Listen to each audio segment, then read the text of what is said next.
On dit souvent que la beauté est un cadeau des dieux. Pour Fatima, c'était une arme qu'elle comptait utiliser pour conquérir le monde, ou du moins le portefeuille des plus puissants. Mais que se passe-t-il quand l'unique fondation de votre vie s'effrite avec le temps? Voici l'histoire d'une femme qui a tout sacrifié sur l'autel de la vanité, pour finir par tout perdre. À 20 ans, Fatima ne marchait pas, elle flottait.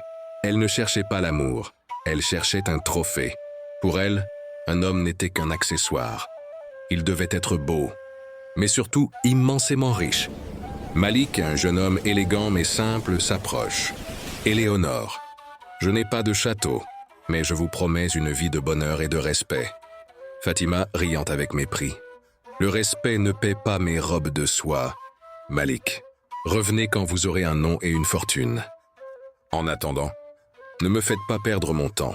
Elle a rejeté des dizaines d'hommes comme Malik.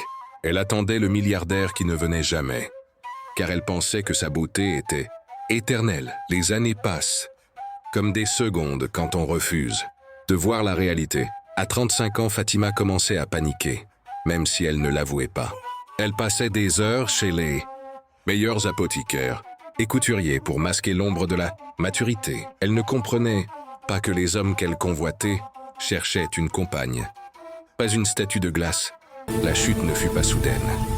Elle fut une lente érosion. Ses parents moururent. Sa fortune s'évapora dans des soins esthétiques inutiles. À 50 ans, Fatima était seule. La beauté, son seul capital, s'était envolée, sans métier, sans famille, sans amis, car elle n'avait jamais cultivé autre chose que son apparence. Elle se retrouva à la rue. Ce ne fut pas le froid qui la fit trembler ce jour-là, mais la honte. Elle réalisa qu'elle aurait pu être à ses côtés si elle avait ouvert son cœur au lieu de son miroir. Fatima s'est éteinte dans l'anonymat d'un foyer pour indigents. Son histoire nous rappelle une vérité brutale. La beauté est une fleur qui fane, mais la bonté est une racine qui nourrit toute une vie. L'orgueil est un mauvais conseiller. Pensez-vous que Fatima a eu ce qu'elle méritait? Ou est-ce une victime de la société? Partagez votre avis en commentaire. Si cette histoire vous a touché, n'oubliez pas de liker et de vous abonner pour d'autres récits.